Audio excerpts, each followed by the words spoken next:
All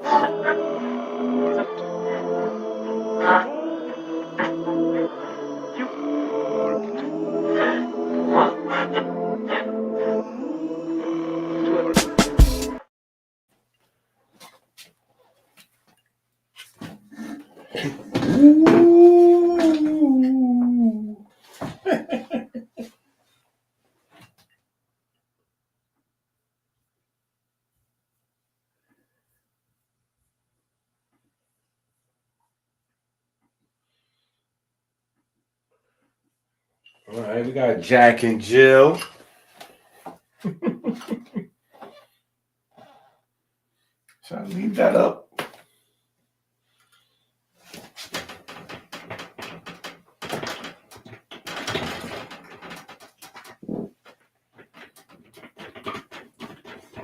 Man, shout out to Hotep Jesus. He had me in my bag. Hotep Jesus had me in my bag.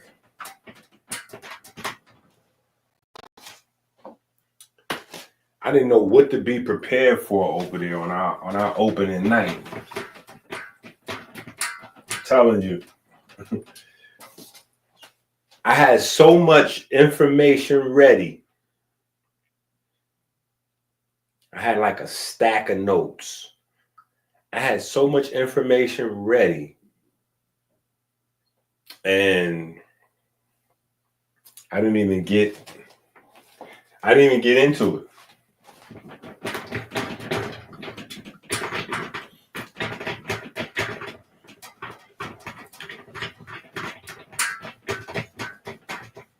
I had so much information ready.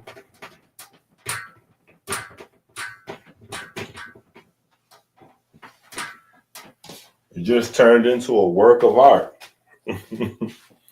It just turned into a work of art.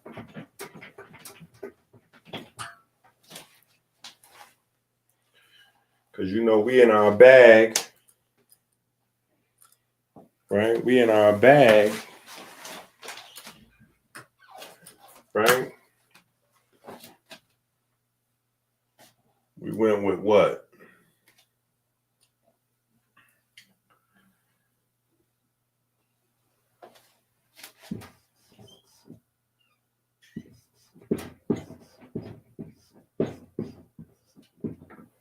From the Ma'at book to the Djed pillar, right?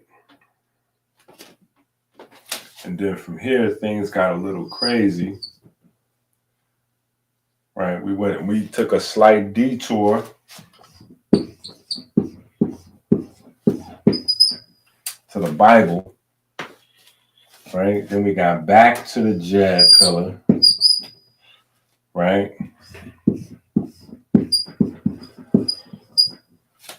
Which is really like your external brain, right? So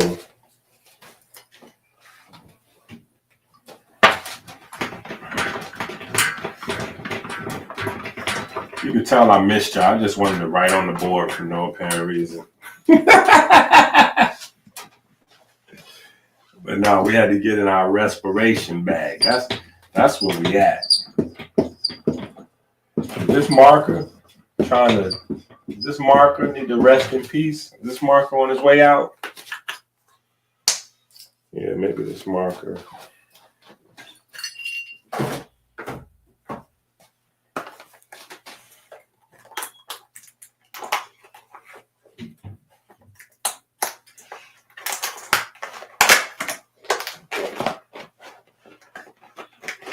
Maybe this marker's on his way out.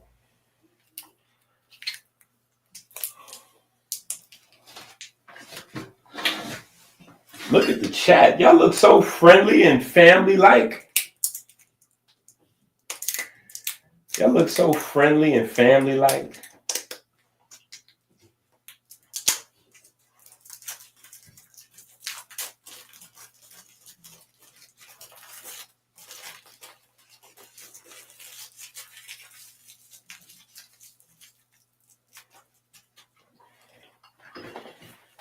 me see. Oh, there we go.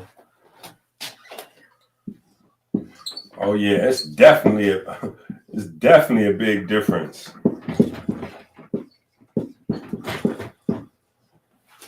Right? All right, we're going to put you over there with the cadavers. That's a definite big difference. Same exact blue marker. This one, obviously, we had some. I thought we get to see forever. Yeah. But yeah, we had to get in our bag, right? Nose, and I guess this was coming for a long time. See, sometimes I think I'm going through the material, and when we did the rough ashlar, the trigonometry book, and the Legend of Wuxia book, I told y'all this was a huge undertaking that we was like putting on our shoulders to try to recreate what they did in Kemet. Like, that's to say those shoes is big would be an understatement. Like, that's like my 9-year-old daughter trying to put on Shaquille O'Neal shoes. Like, you know what I'm saying? But we working. You know what I mean? We working. So we kind of start off that conversation, right? We start off the nose conversation, right? We started off the nose conversation in before we even started, the official, right? Before we even started with the big three. And the big three is the Rough Ashlar, the Trigonometry book, and the Legend of Wuxia. The Legend of Wuxia book is on sale for people that was having trouble buying it. It's lower. I'm not going to say it's affordable, but it is more affordable. Right?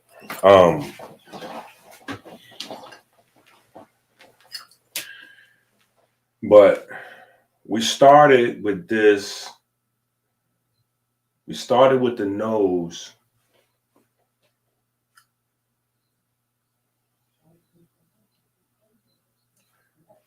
We started with the nose in the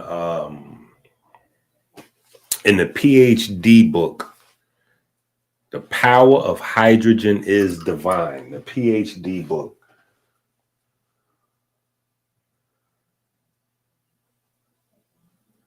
I gave Caleb a stack of my books and told him to bring it into my office. What did he do with my books? Yo, what did homeboy do with my... Yo, let me find out. Myron! Myron! What? What are you doing? What you doing? What you talking about? What am I doing? You reading them nasty books again, right, Myron? Everybody reading those nasty books, man. You scared the hell out of me. What you talking about, man? Wait, I ain't did that in about 2 weeks. You called yesterday 2 weeks. What you reading? What you reading? You scared the goddamn book, man. Dr. Inky. I went on Amazon and got 3 Dr. Inky books because I'm reading about melatonin and biochemistry. What is, Myron, that's not even a... First of all, it's not melatonin and whatever it is that you just said. It's melanin and biochemistry. You can't even pronounce the word, so how you reading? How you reading, Myron? I'm not looking at the pictures. I got the books right here. I'm looking at the pictures. You know, ain't nothing nasty about this. So what are you talking about? I got all the books right here. What are you talking about? Myron, you don't even know how to read. Every time we get mail, you bring it to me. You think I don't know that? I got hooked on things. Now, what you talking about? I was hooked on things, so I know how to read. As of when? Because first of all, hooked on phonics, I believe it's for kids. There's no such thing as hooked on phonics. And if I recall, you're the same person that thought reindeer was pronounced Reender, and you're the same person that thought pigeon was pronounced piggion. So it makes sense that you went to Hooked on Phoenix. Man, such a dumbass. Okay.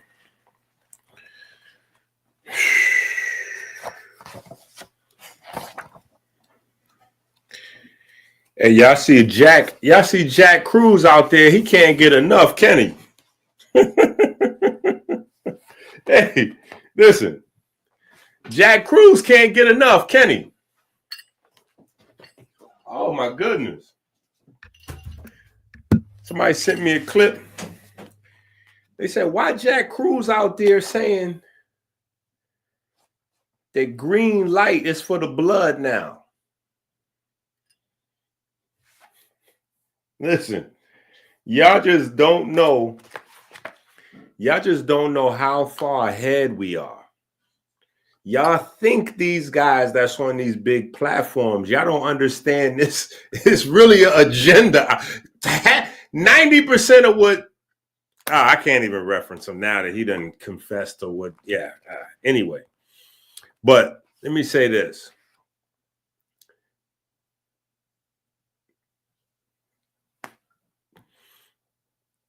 We working. It's a lot I want to say, but I'm going to just say we working, right? And it just came to my mind. I had forgot about it.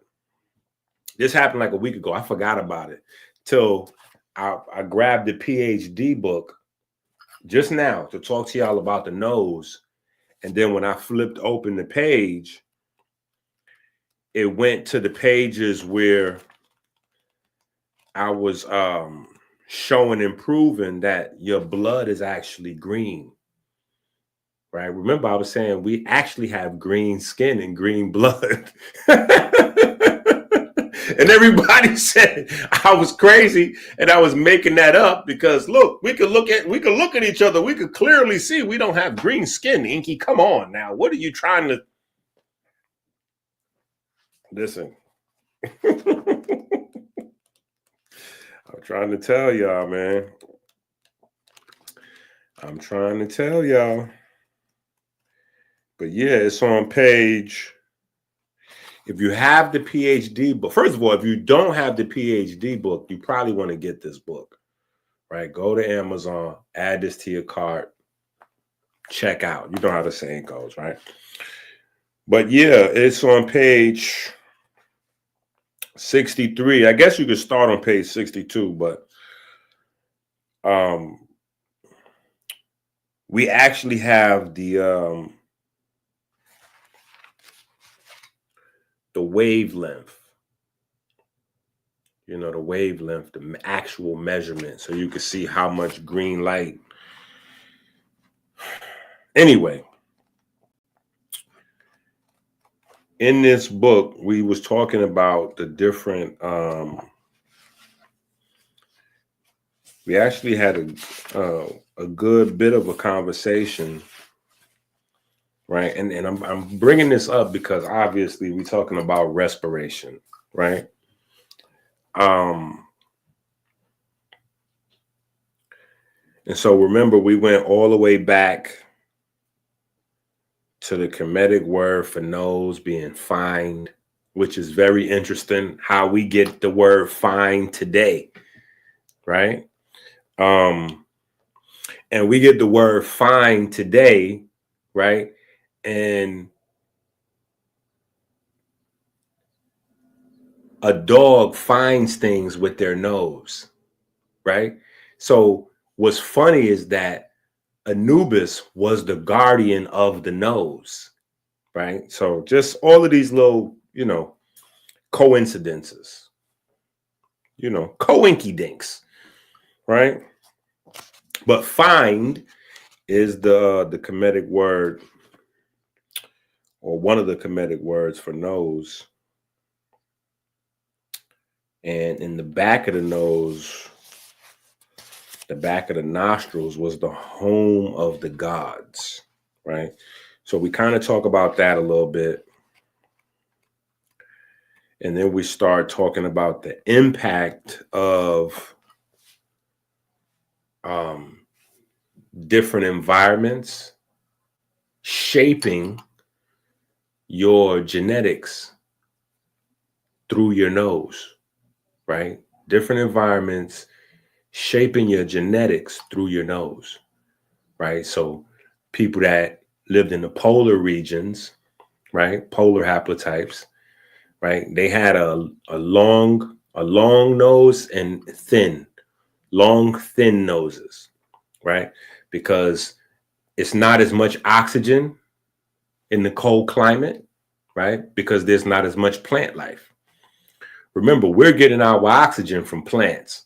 So the more plants there are, the more oxygen there is, right? So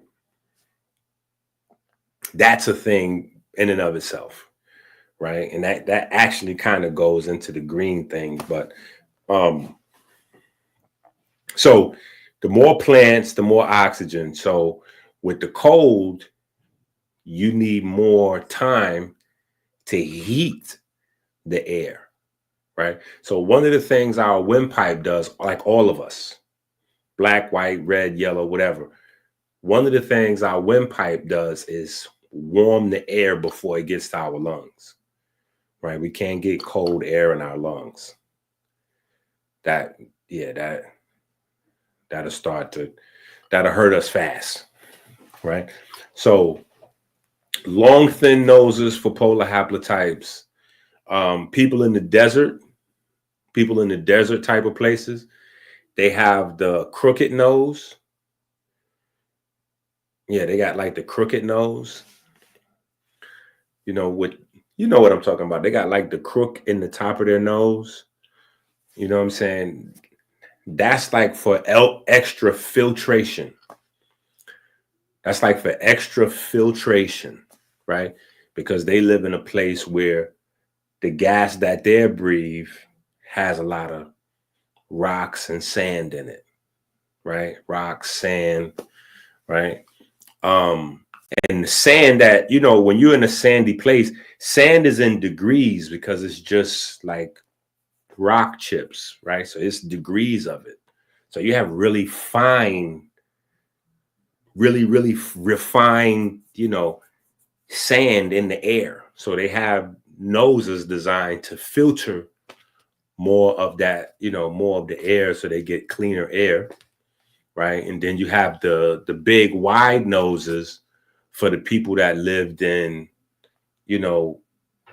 more of a lush green environment, right? There's more oxygen, right? More oxygen. It's already warm, right? So you don't need the nose to be thin. It's already warm. The air is already warm, right? It's a high concentration of negative ion. You don't need any secondary thermal warming. You don't need as much white adipose tissue.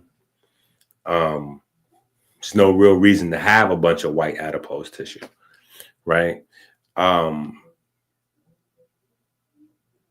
Just a lot of different adaptations. The lungs are a little smaller, right? The lungs are a little smaller to give a higher amount of pressure. You need the pressure because you're going to be taking in more oxygen. So this is where Black folks, quote unquote, this is where we get the bodybuilding blessing, you know what I'm saying? Which is really a curse because we're dying, we're dying from it. But this is why we have a higher percentage of fast twitch muscle. Or maybe because we had the fast twitch, I don't know which came first, the chicken or the egg, right?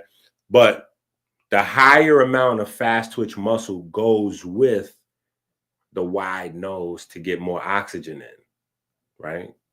Because you're obviously producing more lactic acid, right? And so the whole lactic acid threshold and the lactic shuttle and all this and all that, right? So your nose is shaped by your environment for your respiration, so that your respiration can stay coupled with your metabolism. So the PhD book, we kind of start talking about that part of the conversation. And then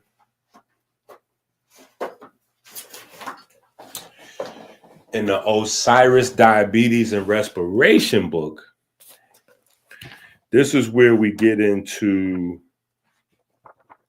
well, we get into Anubis, right? We get into the Temple of Dendera,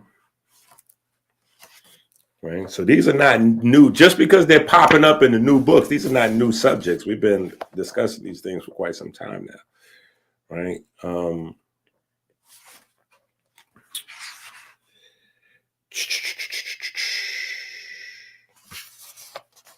Yes, I forgot that was in here. Oh man, we discussed the primer fields. Yeah, we discussed the primer fields in this book. And not too crazy. We didn't go too crazy, but just they were relevant to the Temple of Dendera, right? If you don't have it, Osiris, Diabetes, and Respiration. Go to Amazon, add it to your cart, check out, right?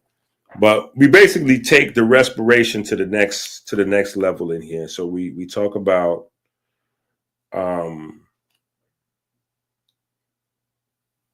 keeping your respiration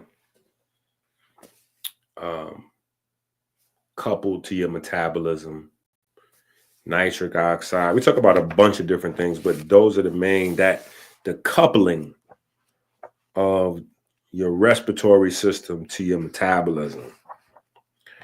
I tried to make that the most important theme in the book, even though y'all know me. I be getting lost in, the information be romantic. Yeah. And then we got back into the green light. we got back into the green light. Now all of a sudden your man Jack Cruz talking about he discovered it. I'm like, yo, I'm gonna slap him. I'm gonna slap. I'm upside the head with the information. YouTube gods, don't get me, YouTube god.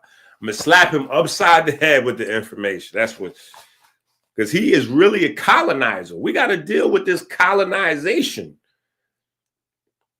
Y'all don't realize that this digital real estate, like people are colonizing in the digital real estate place. You got to be careful. You got to be careful. Let me explain something to y'all. See, this is why I'm the young elder. I'm in charge. I'm in charge. Because all these guys that's running around, whether Yaki or Kate, who, they don't have to give me their credit. People with eyes know.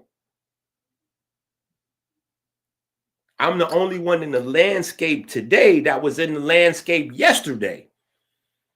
As a somebody, not as a nobody. So I was there. You know what I'm saying? I was lecturing with Dr. Africa at different places. You know what I'm saying? And sometimes we was ops. But my point is, at the time when, even before me, forget about me for a second, like before me, right? At the time when there's only, right, there's Dr. Africa. This is important. There's Dr. Africa, right? There's T. Owens Moore. There's Richard King. Drew Pookrum threw a little something out there. She went a little to the left with it, but she had a moment. You know what I'm saying? Can't violate the queen. I'm trying to think of who else was in the melanin space. I'm not just talking about like teaching or consciousness and all this and all that, because that's a whole bunch of that's the thing about consciousness. It's a whole bunch of different groups under one banner. You know what I'm saying? So I'm just trying to think of the people that was in the melanin space. You know what I'm saying? But that was primarily the melanin gods right there. Dr. Africa, Dr. Richard King, T. Owens Moore. Right? And then you had Carol Barnes. Yeah, Carol Barnes.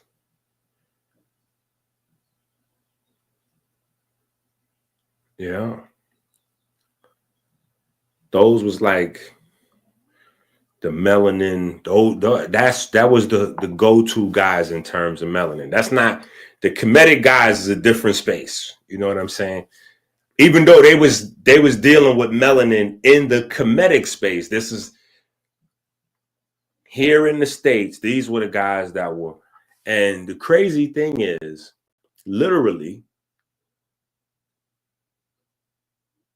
melanin was listed as a waste product and pseudoscience. I mean, labeled that way officially by institutions, like it was a waste product and pseudoscience. Now you have people changing up algorithms and things like that. See, that's the thing about the algorithms. People are so into social media for either like one or two purposes. It's business just to make money, or it's, addiction, enjoyment, dopamine, right? So people don't really understand that controlling the algorithms, it doesn't just control what people see, it controls voices. Yeah, it curtails your freedom of speech in a way. You don't really have, like I'm laughing because I'm on Instagram and I got hundreds of thousands of followers on Instagram. And now when you post on Instagram, before your post goes live on Instagram, they ask you how many people you want to pay to see your post. I'm like, yo, what's the purpose of having followers if I got to pay still for people to see? It's crazy. That's all I'm saying. It's just crazy. So, by manipulating the algorithms, you're able to just like erase history. You're able to erase history. And I told y'all before it happened, I said, yo, again, and people say, oh, Inky, you just, I said, quantum biology is fake. They say, Inky, you say everything is fake. I said, listen, I don't say God is fake. Listen, I said, quantum biology is fake. They said, how? Explain it as how it's fake. I said, because it's just another way to dance around pigment. There is no such a thing. They're dancing around the melanin. They don't know how to, and they don't know how to embrace melanin, right? Listen to this. Listen, I want y'all to understand this. Remember this, right? If you share something, share this part of the video. Like, remember this. They didn't know how to give props and respect and put melanin in its proper biological place, right? Without referencing the people who had been teaching it 20, 30, 40, the people that died teaching it, the subject matter. When the schools were saying that it was a waste product. That's how melanin was taught in school. Melanin is a waste product of dopaminergic neurons. A waste product. That's neuromelanin. And as far as eumelanin or pheomelanin, it was considered cancerous material. Period. So nobody would touch it, like pun intended. You know what I'm saying? Like nobody would touch the subject matter, or you was considered a pseudoscientist. So you had folks that gave their whole life, dedicated to not being popular, not making a bunch of money, but, doing God's work, just teaching and trying to just raise the level of understanding of the people, and then boom. They came with the quantum biology, and I told y'all, it started with Arturo Salas Herrera. I told y'all. And you had these copycats running around in the Black community. I ain't going to name their names, but because y'all know who they are already. Y'all know who they are because y'all been listening to them, and y'all probably was repeating them. Yeah, melanin is human chlorophyll. Yeah, melanin does human photosynthesis. Yeah, y'all know what I'm talking about. Y'all know who I'm talking about because it was a bunch of them. And I was like, oh, hey, stop saying that. That's not a fact. That's incorrect. That's wrong. That's to the point where, Inky, you hating. I'm like, yo, do y'all even know the source of this information? Who came up with that? Do y'all even know who came up with that? Melanin does human photosynthesis. I'm like, do y'all know who came up with that? They're like, oh yeah, we got that from such and such. We got that from such and such. We got that from such and such. I'm like, nah, none of those people came up with that. None of those people are actually reading books.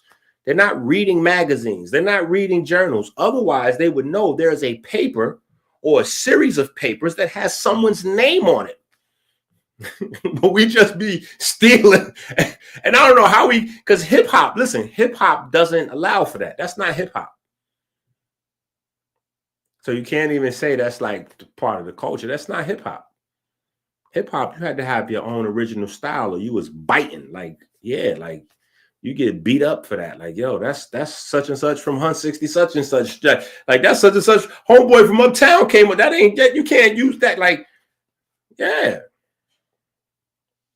That was biting. That's the word. Yeah, I mean not swagger jacking. You know, that's the newer term. You know, or stealing the drip. You know what I'm saying? Like, but back in the days, they say you biting off such and such. You know, like yeah, that's not.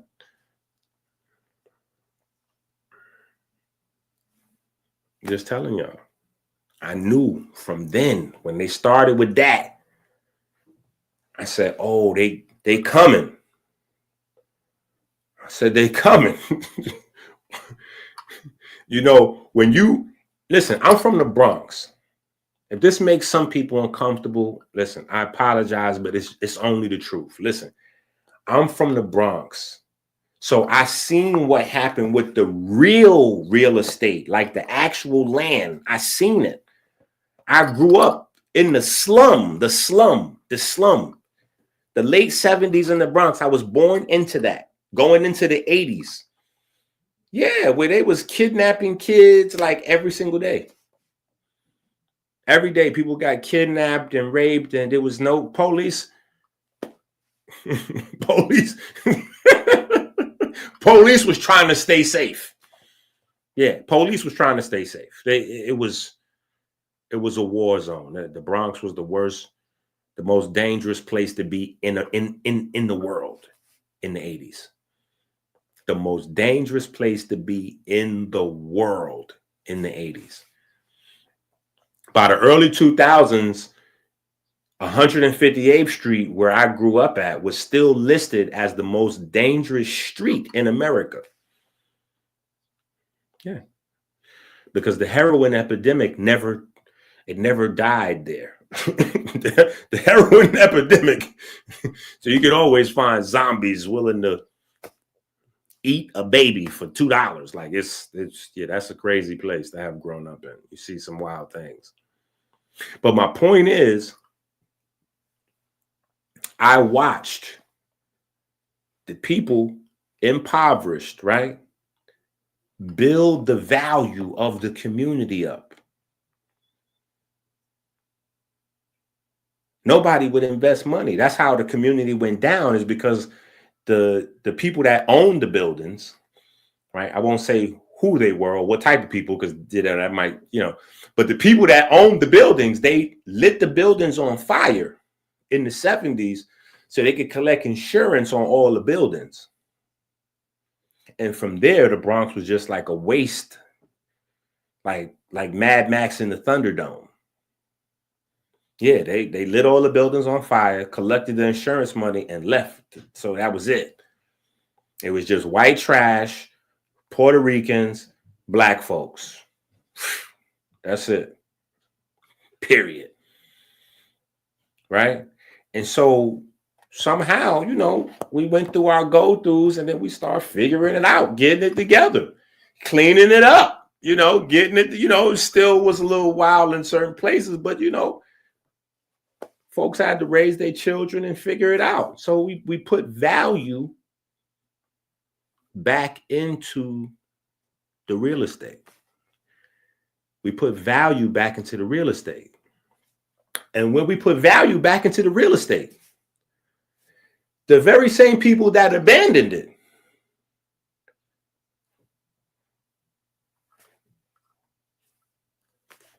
they start buying back. They start buying back and then kicking the people who build the value up, kicking those people out, sending them over to New Jersey. Mass exodus to New Jersey. Yeah. Your Section 8 is no longer good over here.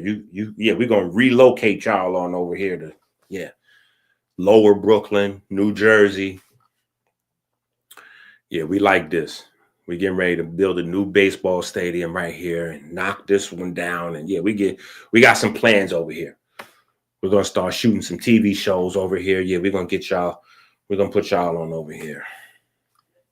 I seen it with my own eyes. I lived in it. So I know the signs. So once the deliberate, incorrect information came, because that's incorrect. Listen to what I'm saying. It's incorrect because there's still people misinformed, right? They just proud to have something like, oh yeah, melanin, melanin, human photosynthesis. Yeah, I got melanin. It does human photosynthesis. Stop with that. You sound like an idiot when you say that. I promise you. Right? Because you look up photosynthesis, right? You know what photosynthesis is. You know what photosynthesis is, right? And so for me, I took it personal. I still take it personal. I took it personal. I still take it personal. I still feel some type of way. I'll tell you why.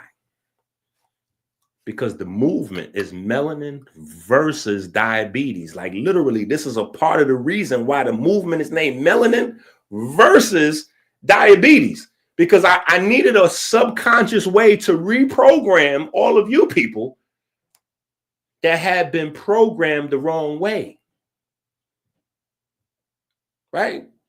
We're dying every day. I mean, we here, so y'all getting this information with me, but when I say we, I mean outside of our little YouTube family. I mean, type 2 diabetes is running through black folks like a cheap suit in the rain.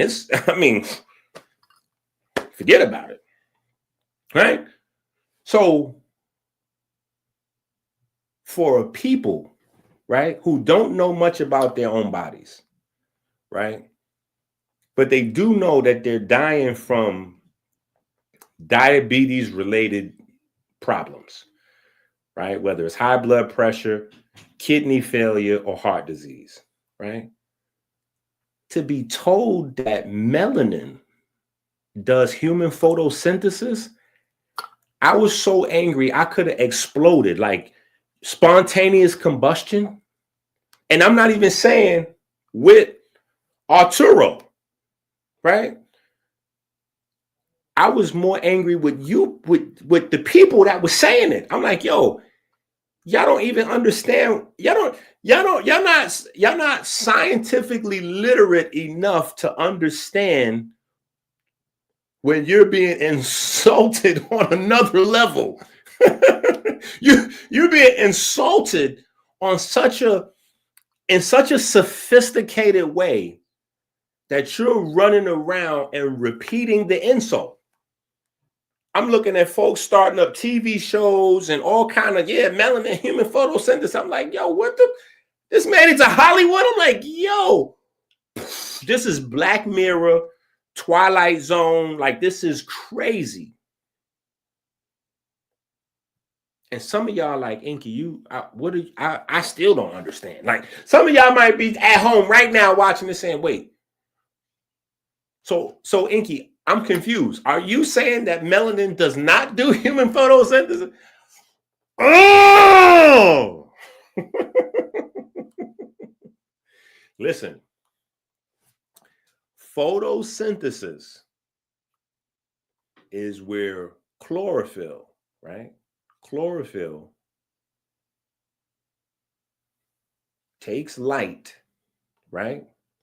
It uses light to hydrate carbon, right? Hydrated carbon is sugar. Photosynthesis is the process of using sunlight to create sugar. So when you have a group of people dying from diabetes, and then you tell them, oh yeah, your skin makes sugar. No, your skin makes sugar. That's what human photosynthesis. Oh yeah, y'all proud to have the skin that makes sugar? Y'all proud to have that? Oh yeah, y'all committing suicide. Did you know that? Did you know? If P, then Q. Diabetes is high sugar. Scientists said my skin takes sunlight and makes sugar. So, wait a minute. Is the sun killing me? Is the sun giving us diabetes? Is God killing us? Wait a minute. Maybe the Mormons are right. Are we cursed because the sun is creating sugar to kill us and give us kidney failure and death?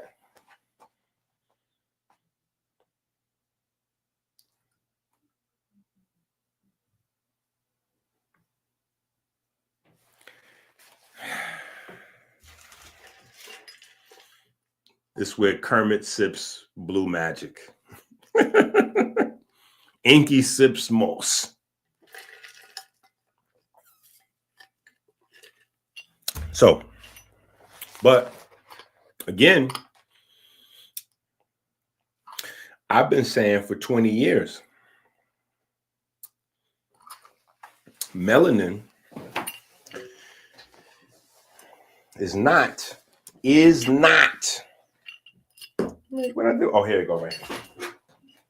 Melanin is not photosynthetic.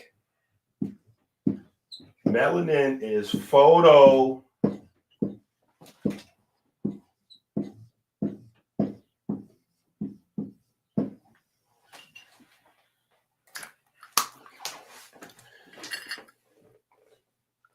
right? I want y'all to spell that with me. Come on.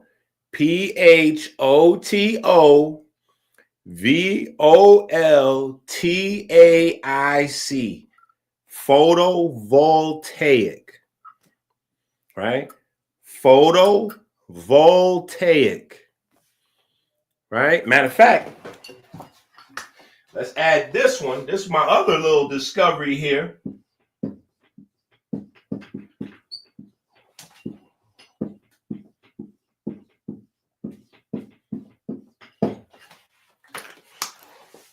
It's also electroacoustic, right? But that's another conversation. Melanin is also electroacoustic, but that is another conversation. Just stay in the sweet spot right there, right?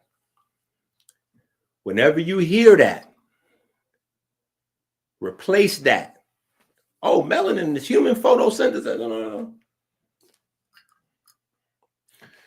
Dr. Inky said, melanin is photovoltaic, right?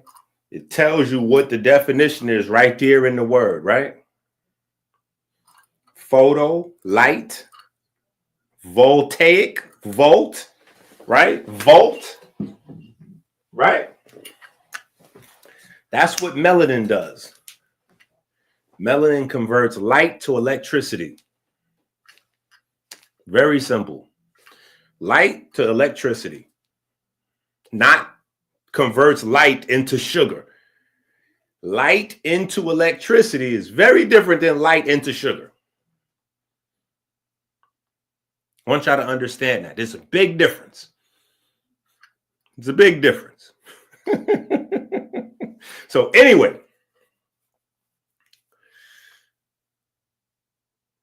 when Arturo Salas Herrera, who I believe is racist, right? Because he He's the first colonizer, and I recognized him. I said, yo, these Spanish folks is at it again. I said, yo, my man is the melanin version of Christopher Columbus.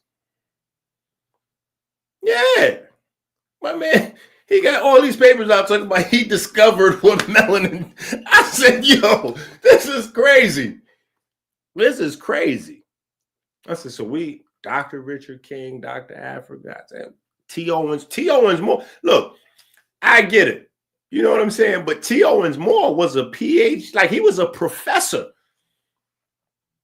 I think he was a professor at Morehouse. Like he might still be down there teaching. Like, I'm like, yo, this is not, I'm like, this is crazy. This is crazy. Right? And if you saw Arturo Salas Herrera, he lives in hot countries and cannot even produce a tan. He lives in hot countries, cannot even produce a tan, and does a lot of his classes in 100% Spanish. So it's not even like he's teaching about melanin and he's trying to, you know, enlighten, pun intended, enlighten Black folks on whatever his scientific findings are. Because respectfully, living inside melanin, like there's no comparison. I don't care how much you think you could learn from examining melanin in a Peachtree dish. It doesn't compare. It pales in comparison, pun intended. It pales in comparison to living in it. Period. Like, it's just not even close. So I knew what was happening. When he came with the false information and they was pumping it, they was jacking it, like they was promoting this information. I'm like, yo, this is false on his face. This is false on his face. Like, this is immediately, like, I don't even know how this is surfing around in journals. Like, why are they promoting this? This is easily, like, this is crazy. Yeah. Hemoglobin is a pigment. We don't say that hemoglobin is doing human photosynthesis. Like, what? That's not, like, that's not science. You know what I'm saying? So I knew, I said, it's coming. They want this space now. They want this mental space. They want this intellectual space. Yeah, they're coming for this. And sure enough, the next step was quantum biology. And so they had guys coming on the internet doing long, complicated videos where 99% of people try to listen, don't understand what they're talking about because they speaking in equations and blah, like it was. And I'm saying, I'm simplifying. I'm telling folks, listen, I'm telling you now, there's no such thing as quantum biology. Just all the other real estate is gone already. We done already used the terms melanin physics, melanology. Like, we've already used all those terms. So to use any of those terms, you would have to give reverence and reference those who came before. So they got to invent a new term, quantum biology. But I'm like, no. This is pigment. So they can call it whatever they want. This is pigment. Period. There's no other substance. There's no other substance that does the magic. Period. That's what pigment is. Pigment is nature's magic stuff. Electricity, the light, the magnetism to electricity, like all that stuff inside living creatures, pigment. Period. That's just how it goes. Right? And it's not just melanin. There's a host of pigments. You know what I'm saying? Like, it's just melanin has the highest threshold for converting and transducing energy. right? So that's why it holds such a status where it's like the melanin, you know what I'm saying? And people get emotional behind it because people have been teaching that white folks don't have melanin. So white folks immediately tap out when they hear the conversation, but they have just as much melanin as black folks do, right? So it's a lot of misinformation, right? And so now you have the quantum biology coming, right? And then you get guys like, what's this Arabic guy? I forgot what the Arabic guy's name is, but you got him, and then you got Jack Cruz, and you got all these guys trying to come in and load up the internet with all of these quantum biology conversations. And the quantum biology conversation is nothing but the same thing.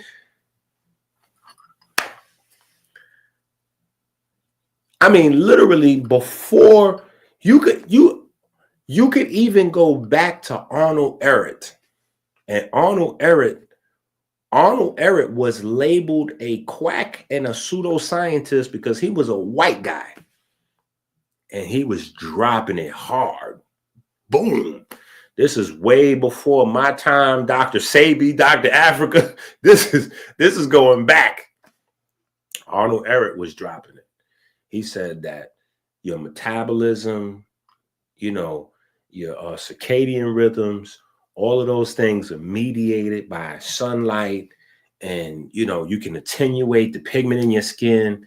Even if you have grade 1, like European skin, you can still attenuate it so you can absorb the sun. And, you know, he was going deep. You know, he went back to the Roman bathhouses from the Greek, and the Greek got their ideas of the bathhouses from the from Egypt, and they were sun bathing spots. You know, people got focused on the water, but it was about bathing in the sun and just the whole concept, right? And then the idea of eating fruits and vegetables was because these were the sun, you know, these were the foods that were capturing the sun, right? So you wanted to enhance your body's ability to capture the sun by eating these types of foods, right? But so it's a long line of folks that have been teaching about, you know, heliotherapy, just different terminology, but I warned y'all with this quantum biology. So please miss me with the quantum biology, folks. Yeah, I'm saying all that to say, miss me with the quantum biology, folks, right? Because it's a race-driven conversation, right? It's like being in a room with a huge elephant, and it's like you could teach everything you want in the room or everything about the room you want except for the elephant. So everybody in a room has like grown accustomed to like pretending the elephant is not there. And then you got 1 or 2 people mention it. Oh yeah, look, well, you got melanin in your eye. And so in the eye, there's all these pigments in the eye, in the eye, in the eye. And nah, your whole body is like that. Your whole body is that way. The pigments that's in your eye is all throughout your skin, your organs, your glands, your blood vessels, everywhere. Everywhere. Right? Everywhere. Right? So that's why I just be saying, like, a lot of these conversations are good.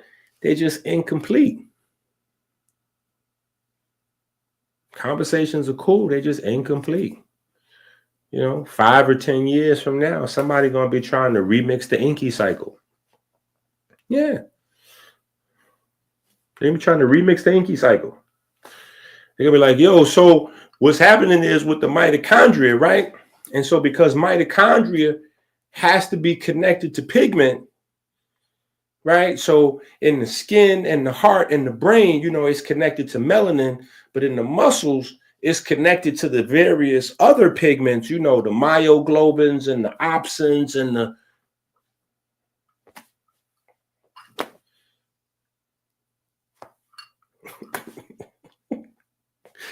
We ahead of the curve. We just ahead of the curve. You know what I'm saying? And I'm the guy that's in the neighborhood that the last, like the last old man when they trying to tear down the building so they could turn it into a condo. It's always like one cranky old man and they try to make him seem like he a crazy alcoholic. You know what I'm saying? And something be happening to him. Like he always has a mysterious accident. Every TV show or movie, like they got the developers coming in and they about to tear down the old building where people been, like the community, and they about to turn it into like a high rise where it's mad expensive. And, it's like one crazy old man in there that refused to give up his apartment. Yeah. Not only am I refusing to give up my apartment, I'm like getting other apartments. Yeah, I'm getting other apartments. I'm getting other space. Yeah. As folks move out, I'm moving into their joint too. Yeah. I'm moving into their joints. I'm like, nah, we're not going quietly into the light. We're not going quietly into the light. Yeah. That's the whole thing.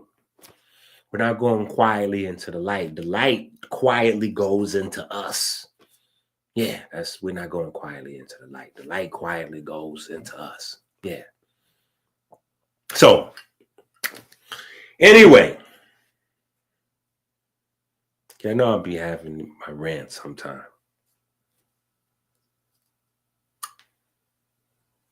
That was like a 1 hour rant. I apologize.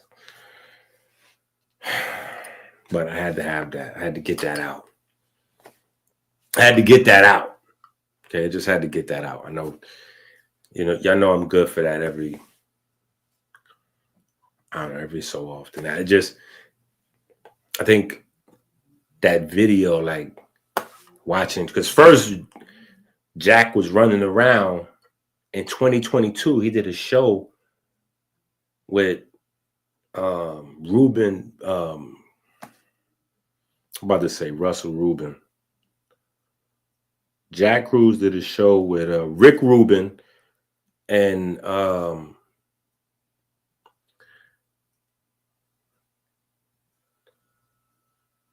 whole show was predicated on his new discovery.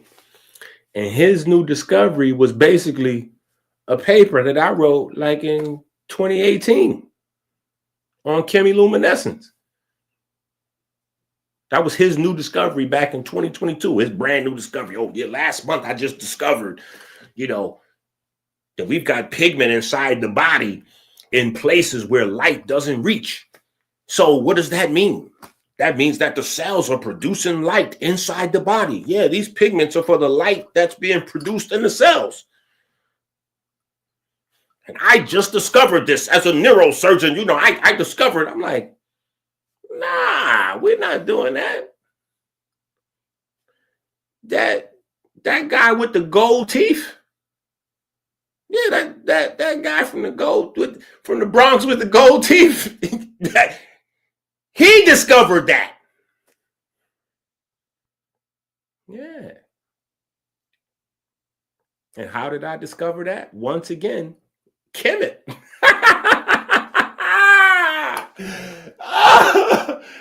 Oh my goodness.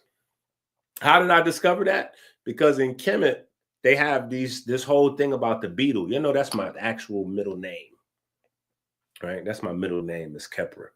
Right? So in Kemet, they have this whole thing about the beetle. Right? So, I was getting deep off into it. And I find out that they got like this other beetle and I couldn't figure out, because I try to find where everything could be attached to real science. That's what I be looking for, the truth within the mythology, right? I want to know what science did they encode into making these stories. You know what I'm saying? So I'm trying to, pull a story out. You know what I'm saying? I'm like, okay, I'm getting it. The dung beetle, roll the babies up inside the dung and the, recycling life and the bacteria, microbiome. And I'm going through, and I'm like, come to find out, there was a whole nother beetle, right? So it's not the same beetle. You have the dung beetle, and then you have the transformative beetle. The transformative beetle is luminous. It lights up, right? It's enlightened, right? Come to find out, the whole time they talking about fireflies. The whole time they talking about fireflies. You know what I'm saying? And I remember fireflies because in Jefferson projects in the summertime, we used to catch them. You know, put them in a little soda bottle. He had a cookout over there. You know what I'm saying? Jefferson Pool. You know, I got a colorful childhood. You know what I'm saying? Like beautiful fireflies, but the pool had like doodle in it. Like you could see a doodle diaper, just you be swimming in the pool and a doodle diaper just come right by you. It'll just float right by you, like a whole diaper would log a doodle just go right by it. Yeah, see, that's why I identified with George Carlin when George Carlin was like, "Yo, no, we was strong because our immune systems, we was building our immune systems without even knowing it, living in New York back." And I was like, see, only people from New York could really understand. Like we, you know, we was doing microbiome. we was on a whole nother level with microbiome. Yeah. But come to find out, the firefly is a beetle. It's not a type of fly. It's actually a type of beetle. You know what I'm saying? So then I start looking deeper into, you know, bioluminescence. And then, you know, in the fireflies, there's a, you know, pigments and enzymes. Luciferase is the enzyme. Luciferase. I was like, yo, this is crazy. Right? So anyway, I started digging deeper, and then I start realizing that this is just a normal process. Right? Light, the production of light, right? Because you got electric fields produce magnetic fields, and then alternating electric fields and magnetic fields produce light. So technically, light is just a sign of life. Yeah. Everything is producing light. If it's alive or if it supports life, it produces light. The problem is we need to be able to see it to verify it. And when it comes to the spectrum of light, we only see a small bit of it. So if we waiting to see everything to verify it, that's why the world is a mystery to us, because most of the world is outside of our purview, which is why our ancestors had terms like Necheru or Elohim, right, to explain these powers and forces that was beyond our grasp, right? And it just so happens that the Necheru, right, the Elohim, that nature, Mother Nature, right, however you comfortable with phrasing it, right, equipped all of life with this magical substance, pigments, that can, make, pull the rabbit out of the hat, you know what I'm saying? Like materialize the invisible, you know what I'm saying? Or the materialize what we, and so that's why we have in our mind, we have light. In our mind, we have sound, right? Sound and light don't exist outside of our ability to convert them into signals that in our brain. If a person doesn't have the pigment in their eyes, they're blind. If they don't have the pigment in their ear, they're deaf. Right? That's just that simple. Right? Right? So the pigment is what allows us to convert the invisible, right? Or the things that's will classify science-wise as subatomic. Right? When you get to the subatomic space where everything is operating on the principle of uncertainty, right? Principle of uncertainty. You mean the laws of noon. That's what that really is, right? The chaotic primordial, the primordial chaos. They just stole the drip, reworded it. Oh yeah. Principle of uncertainty. We can understand what the waves are doing, but not exactly how fast they're moving. Or we can understand how fast they're moving, but not in what direction they're going. Or we can, we can understand this, but not this at the same time. We can't. My father told me that about women. Son, you'll never be able to really fully understand women, because they're, sometimes they'll tell you exactly what they want. But if you do that thing, they might come. So you just, you'll never be, So I'm like, wait, that sounds like uncertainty principle. I think my father was trying to describe relationships with theory of uncertainty principle. Yeah, I can remember him having an argument with my mom's and then trying to this sounded just like that. This sounded just like the Schrodinger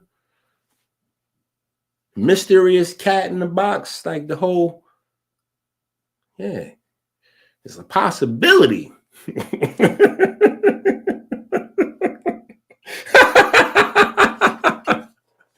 Yeah. So it's life science, right? It's life science, right? And, the other part to this is, it's a lot of egg on the face involved with it. It's a lot of pie in the face, cake in the face, however you want to phrase it, right? You got hundreds of years of intelligent design versus abiogenesis. And you still got small pockets of uneducated people saying abiogenesis. It's just, they look stupid. Respectfully. You know what I'm saying? Like it's not possible. It's crazy. Because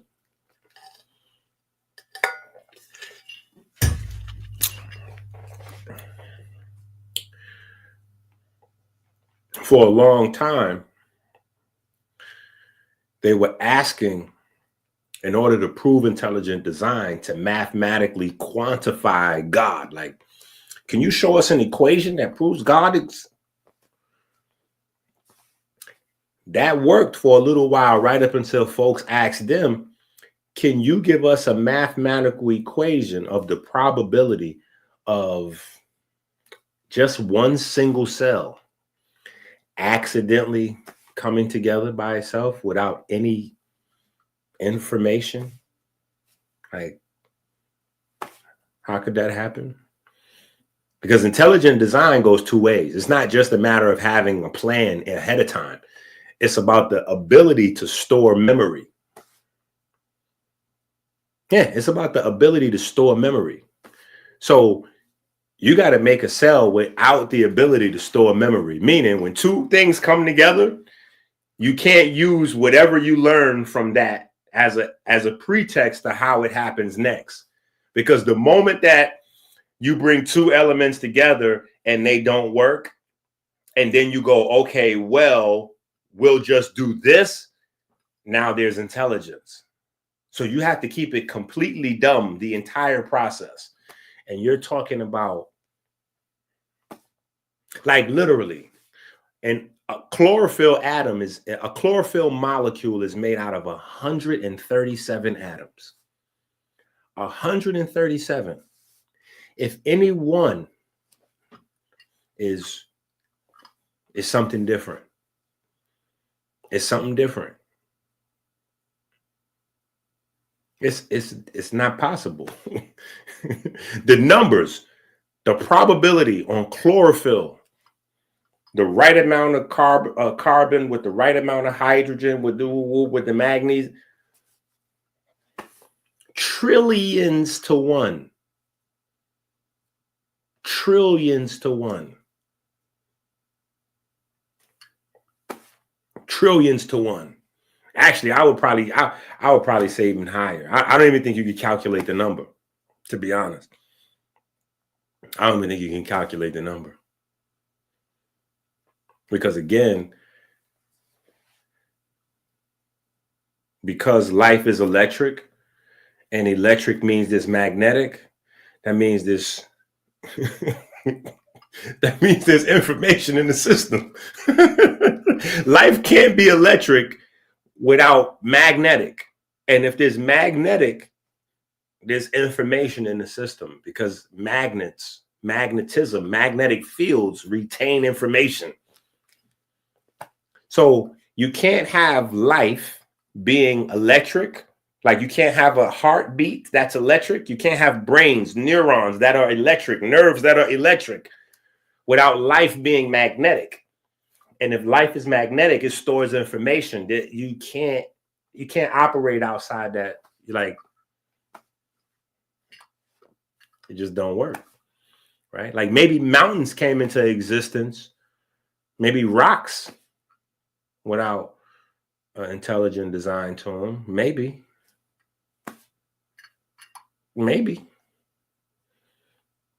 But you can't have any sort of electric life form without information. That's not a real thing. That's not a real thing, right? So the whole idea of quantum biology is just to pinpoint, right? To study the smaller pockets of information, right? This is why when you go to the back of your books now, right? When you go to the back of the books, any of the newer books, let me see.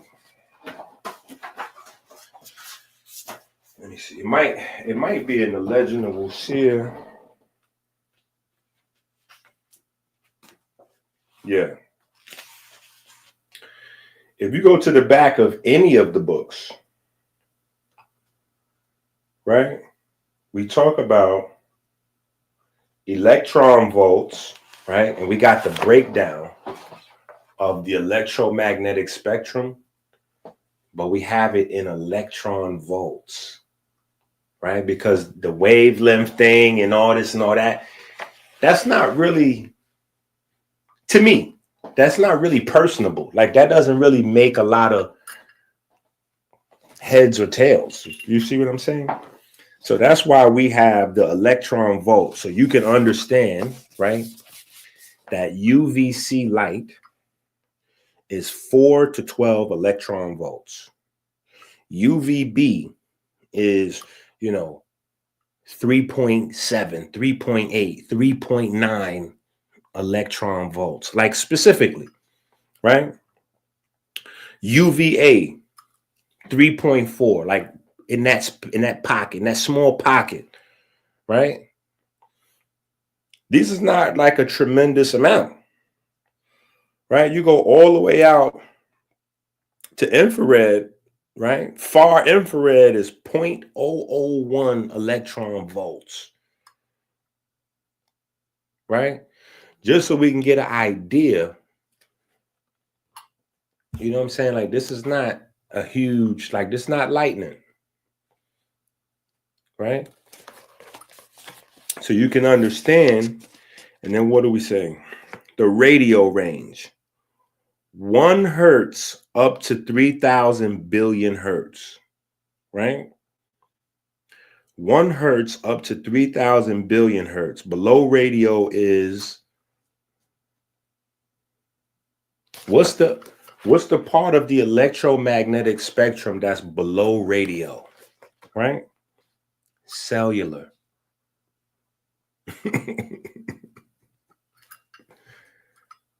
Yeah, that's a thing. That's a thing, right? That is a thing. And so that's kind of what we're doing, right? That's kind of what we're digging deeper into,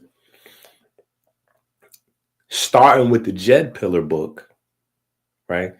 Then that's where we went into the biblical Freemasonry book and just highlight the definition of Elohim and Necharu and just, like stamp it so people could be clear. Then we go back, right? Pump and iron, right? We're going to the Pump and Iron book, right? We're going to the Pump and Iron book, and Pump and Iron is like, oh, he's talking about lifting weights. No, we're talking about pumping blood, pumping blood, pumping atomic iron, right? Because we got to get into that space. And so we on the respiration, and we're talking about VO2 and, the divine breath and blah, blah, blah, right? We're talking about the lungs and the windpipe and Nefer, right? And so we go from the Pump and Iron book, we go over to the KeMedicine book, right? We go to the KeMedicine book because, right, we gotta dig into some of this, right? Look, let me show you.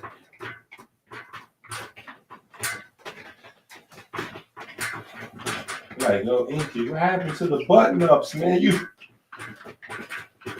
Listen, man, today was how you be at work, they have a dress down day. You be at school, a dress down day.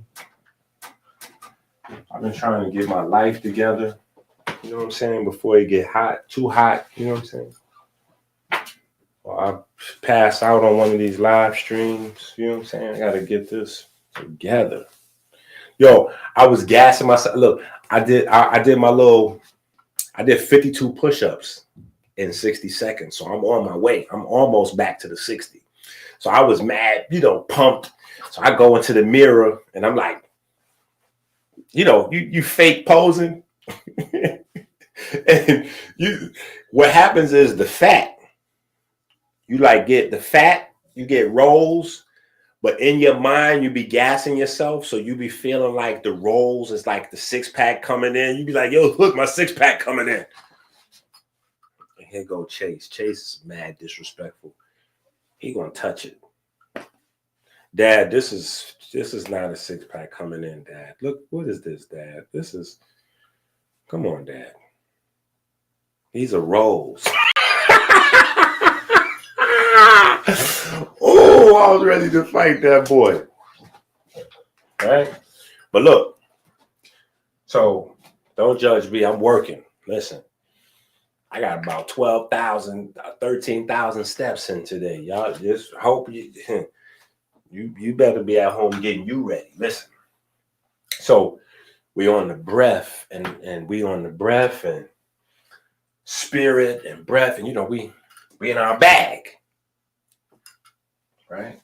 So in the KeMedicine book,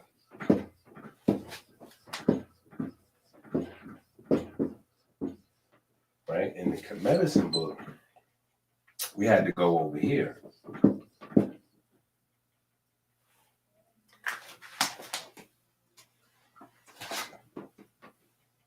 Right? In the KeMedicine book, we had to go over here.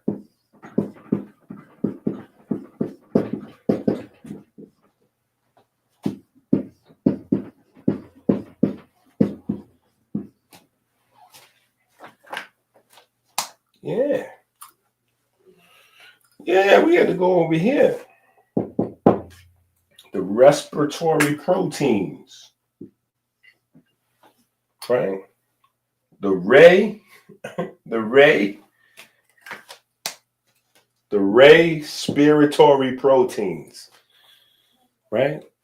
Or the respiratory proteins, the respiratory proteins. Yeah. We had to have that conversation and go into that bag, right? And so I think we did a good job. We was kind of wandering around a little bit in there too. So I was talking a little, I had to catch myself. But we went, I think we did a pretty good job. because we got mitochondria, like we talked about. And that, for the people that don't know, respiratory proteins is your mitochondria, or not specifically mitochondria, right? Even though it's like kind of like interchangeable with mitochondria, but your respiratory proteins really strictly just refers to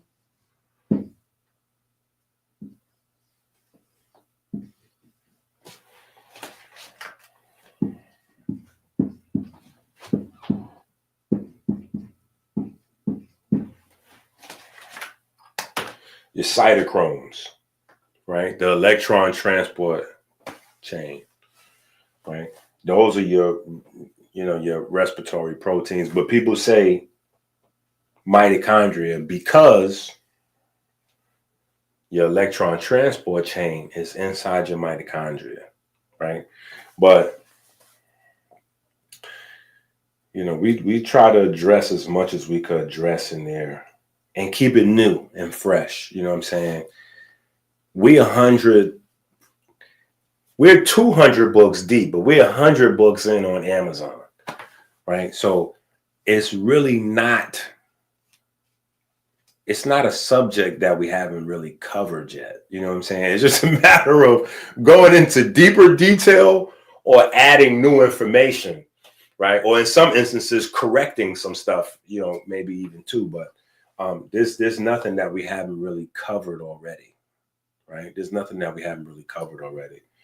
So, just trying to obviously cover all of the detail, cover all the new ground, right? The new information, put stuff in its proper perspective, right? Like just maybe contextualize, right? So just add specific numbers in certain places, right? Like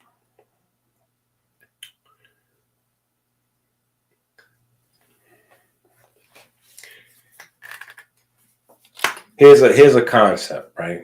And this is getting to this is in our pigment conversation, right? In our pigment conversation. Now,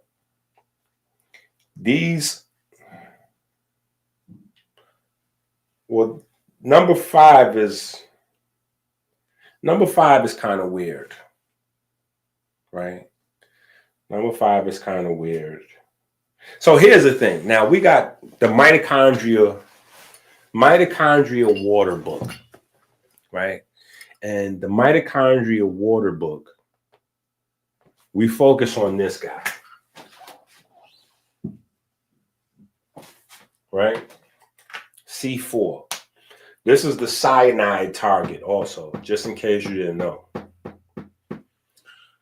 This is how cyanide kills you. Cyanide targets these guys right here. C3 and C4, right? It just so happens that these are also like photoactive pigments. These are photoactive pigments.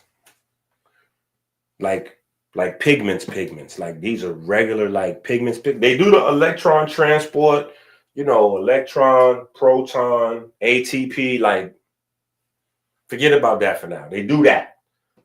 But these are also photoactive, like how melanin absorb the light and do its thing, or chlorophyll absorb light and do its thing. These guys here absorb light and then do their thing. Yeah. And one of their main byproducts is melatonin. Right? So they're absorbing light and then they do their thing. Right? Now, where do they get the light from that they absorb? They get that from the bloodstream. Remember, your blood is heme, and so is these heme, right? And the Chinese folks, they taught you that in the martial arts, right? You had your macro circulation and your micro circulation, right? The macro circulation and the micro circulation, right? Through the story, there's some science down in there, right? You have your heme, your macro heme circulation, And then you have your micro heme circulation, right? You have your big hemes, which are your red blood cells, and then your tiny, tiny, tiny hemes, which are your respiratory proteins, right? So this guy here is famous for ATP, right? So everybody knows about this guy, right? This is the Jackson 5, right? Look, this is the Jackson 5. This is Michael. Everybody knows Michael, right? Michael makes the hits, ATP, right? But everybody should know about this guy because this guy makes water, H2O. And the H2O is what keeps the whole show going because this gets up to 120 degrees. So if this is not producing water to keep this thing cool and at a temperature, if it goes above 120 degrees, it's shut down, right? If this gets too hot, it'll shut down, right? So it's funny where you find that number 120. That number 120 is all over in here. The 120 signature is all in here, right? But yeah, so that there's that. Here's this, right? But then also these guys are responsible for melatonin, right? This guy right here, this guy is famous from the keto people. This guy is famous from, well, this guy's not really famous. It's more infamous, right? Diabetes. Yeah, diabetes. Right? So when your body is breaking down sugar, it goes here. When your body's breaking down fats, right? So this NAD, FAD, right? NAD target, FAD target, right? And then these guys kind of work together, right? C4 is like Denzel in American Gangster, right? Tell C3, this is the cousin. Everybody talks to you. Nobody talks directly to me. So all of the electrons from C1 and C2, C3 collects them, drop them in C4, right? Anyway, but that's in the mitochondrial water book. So there's a bunch of stuff like that. I didn't want to go back through all of that. You know what I'm saying?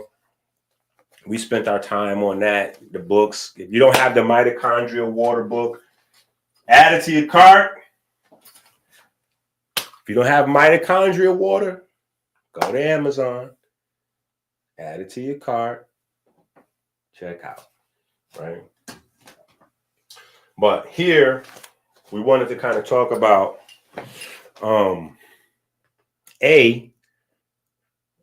mitochondria in terms of being the extension of the respiratory system, right? So it's the lungs, it's the nose, the windpipe, the lungs, the heart, all of that. But the target of the nerves and the vessels is the cells. And inside the cells, it's these respiratory proteins that then take over the show. Now, it's a bunch of stuff.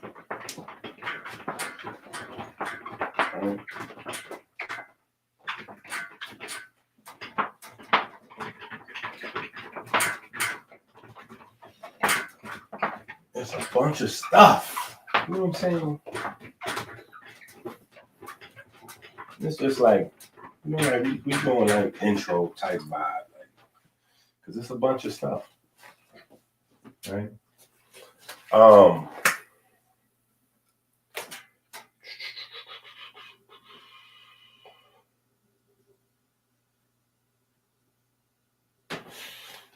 yeah, we can talk about that, right? Okay, so let's see how. Okay, that looked good. Okay, now, so here's one of the things that everybody got to understand. So first things first. Here's a mitochondria. Mitochondria is like a slug. You know how slugs look? That's how mitochondria is. They like microscopic slugs. That's number one, right? Now, every mitochondria is not the same. If I said that for 10,000 times and then ended the video, it'd be a good video. Like if I just came on and I said for like an hour straight and repeated that sentence like Umar, you know, Umar got some type of Tourette's. I don't know what happened to Umar. That's a new thing. I don't know what happened to Umar. I seen the clip of Umar and he was just like, Shannon Sharp, you're not supposed to be with the white girl. I said, Shannon Sharp, you're not supposed to be with the white girl. Shannon Sharp, you're not. I said, what? Since when Umar start like this Tourette's type of repetitive talk? Like, what is wrong with him? I could never listen. I don't know how people listening to Umar still. There's no way I could listen to Umar do that thing where he's saying each sentence like 5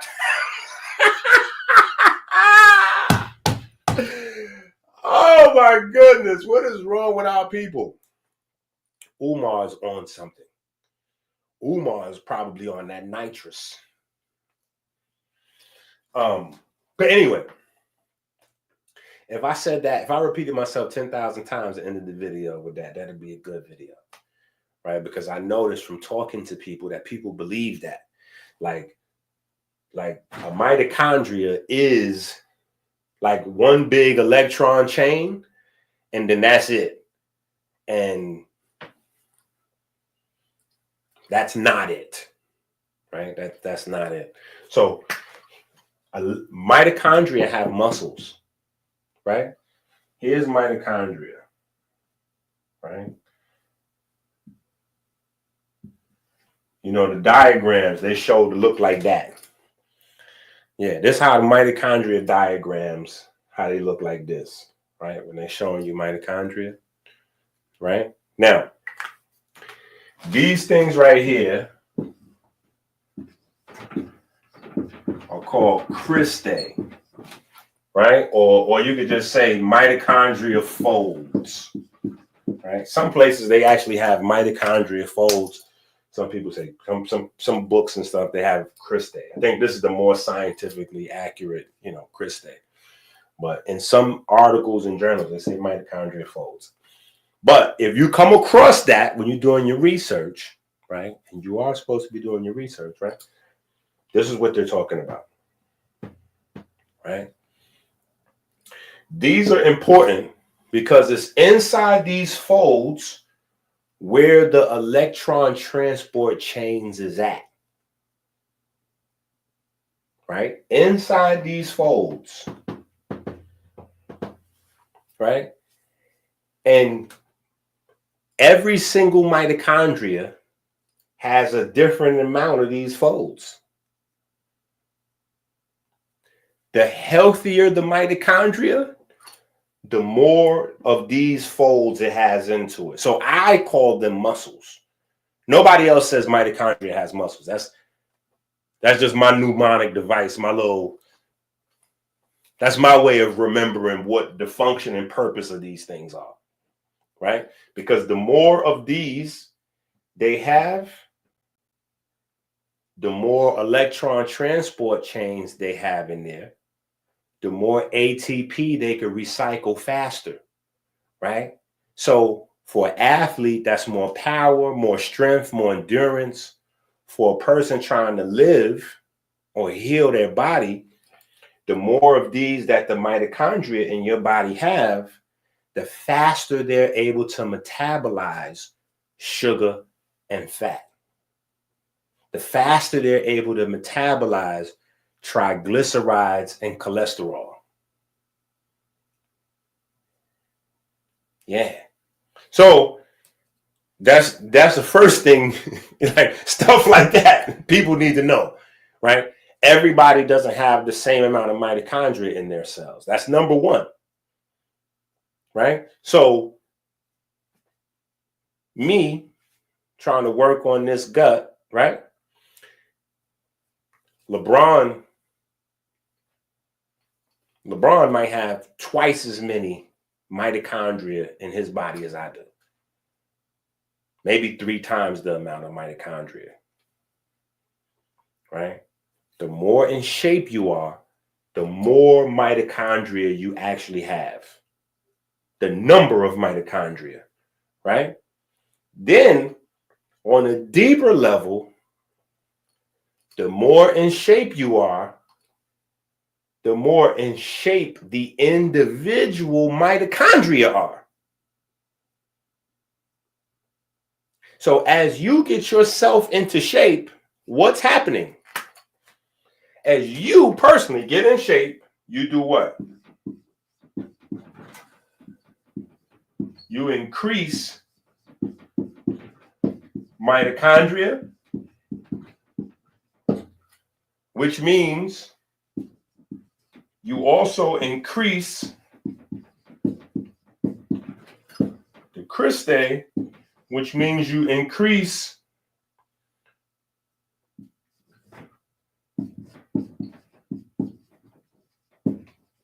cytochromes, right? And when you increase the cytochromes, that's how much sugar you could burn, how much fat you could burn, how much ATP you could reproduce, right? That's why when people go from eating meat, then they switch to vegan, that energy drop, because they're eating meat. The meat is bringing a lot of creatine in. Creatine is what feeds, I ain't gonna say feeds, but creatine is what allows, because this actually happens outside the mitochondria, right? You have, let me see if y'all can see. Oh, let's just do this. Boop. Yeah, you have what's called the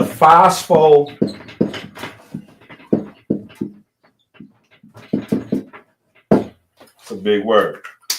The phosphocreatine system. That happens outside the mitochondria, in the plasma, in the water of the cell, right? In the fluid of the cell, right? This is happening before this to help quick energy, because this takes more steps, more time, or more reactions, right? So the more creatine you have, the more quick energy. If your body is getting creatine from chicken, fish, beef, whatever, right? Primarily red meat, the more red meat you have, the more creatine. Your body will produce less. Your mitochondria number will drop down.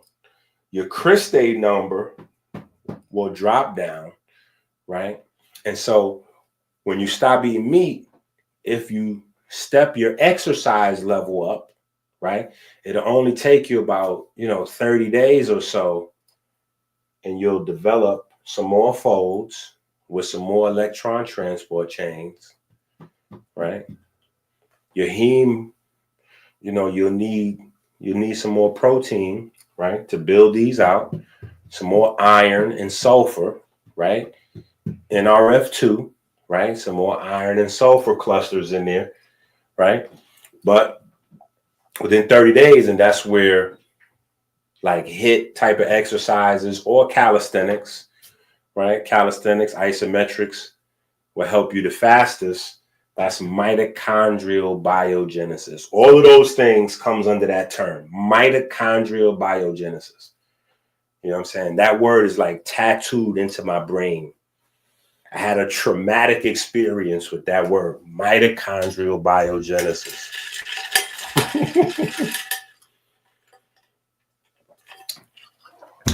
I damn near have to tell a story. Every time I say it, I have to tell the story because it's traumatic for me. Right? I was in Black and Nobel, and this is early 2000s. In Black and Nobel, it's a wild audience because Philly is a conscious place. So everybody got some level of consciousness, whether they stripping, doing stick-ups, selling drugs, a nurse, a nun, pastor, preacher, whatever, baker, like whatever however they go about feeding themselves and their family, at their roots, they still have some consciousness, you know what I'm saying? And so Black and Nobel used to be like the place where all of the different types of people would converge. And I remember I had a packed house doing the minister thing, Sunday school. And I wrote that on the board. And I'm, you know, sometimes when you talking to people, you can feel when you're connected to your audience, and you like, you know what I'm saying? You some days you don't got it. Like Luka, oh my God, LeBron scored 38 points, and they still lost the game because Luka Doncic talking about he had diarrhea. See, that's what made Dallas trade Luka. What are you doing, bro? You don't have diarrhea in the playoffs. You don't have diarrhea in the playoffs. You better get Pepto-Bismol. Like, where's the NBA, the doctors? I'm like, diet. What are you talking about? What are you talking about? Diarrhea? Anyway, so I'm flowing. You know what I'm saying? And I'm like, yeah. And so, you know, with the calisthenics and, you know, woo, woo, woo. And yeah, so, you know, bop, bop, bop, and the mitochondrial biogenesis. And right, as soon as I said that, I could tell it was like a cold water, an ice bucket challenge on the audience, though, because they was like,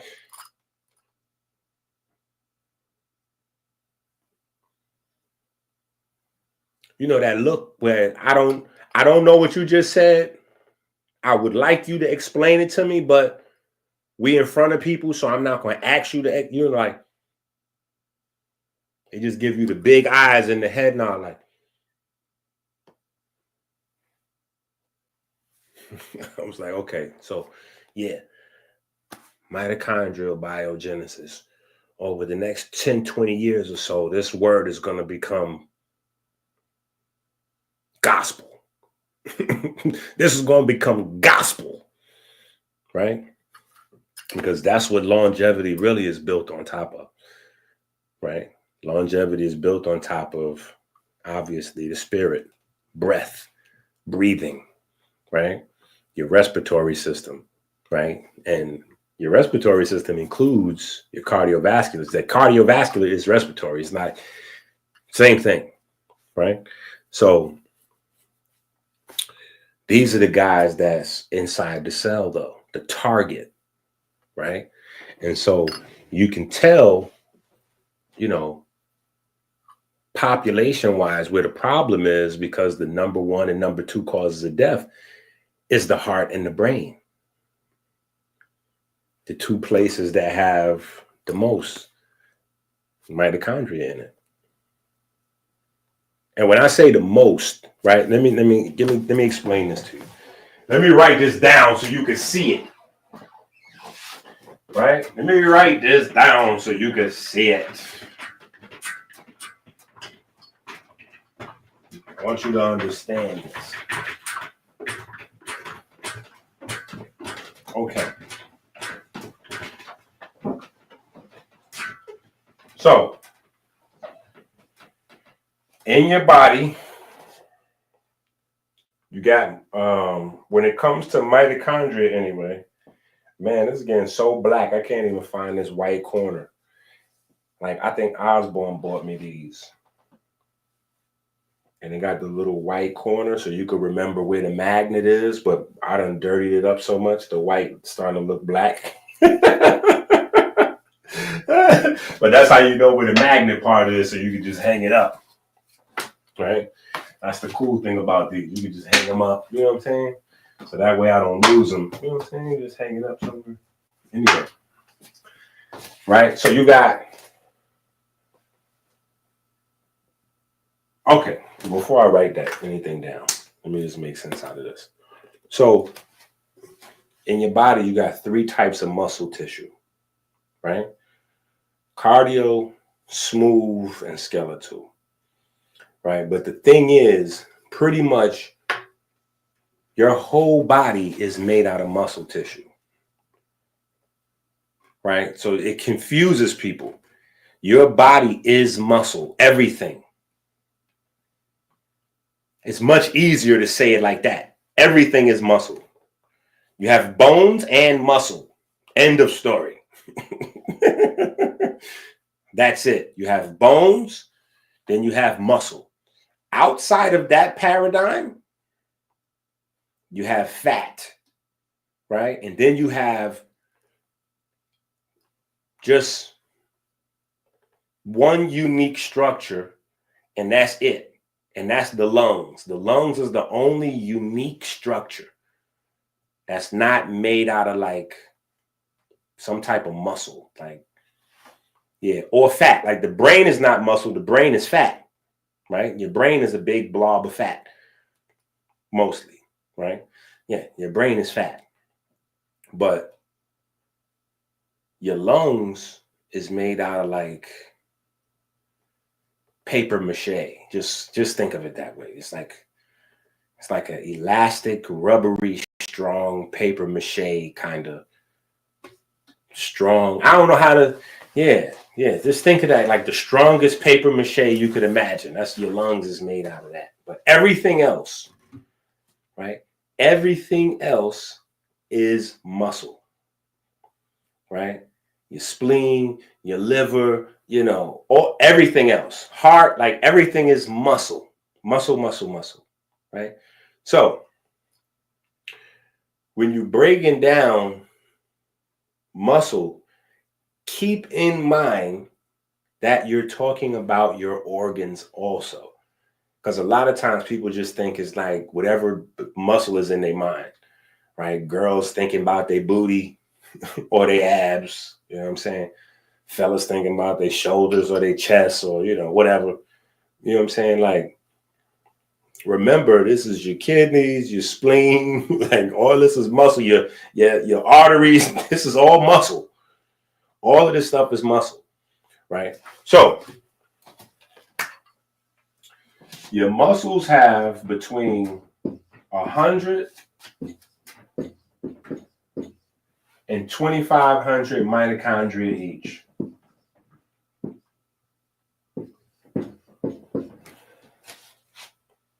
All right. All of the different types of muscles, they fit somewhere in between here, right? Each one of your cells, each muscle cell has between 100 mitochondria and 2,500 mitochondria inside the cell, right? Now, when you get to the heart and the brain, right? Specifically, neurons and nerves. So what else can we include here? What else is made primarily out of nerves and neurons? Your spine, right? So number one cause of death, number two cause of death, heart and brain. Number one cause of disability and pain, spine, right? So it comes down to these guys because these cells have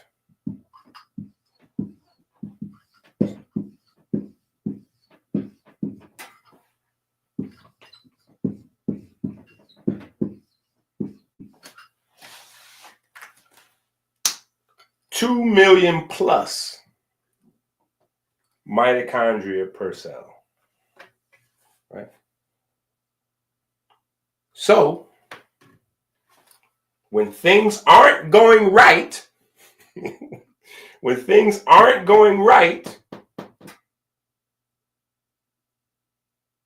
with the mitochondria, right? Where are you going to feel it the most?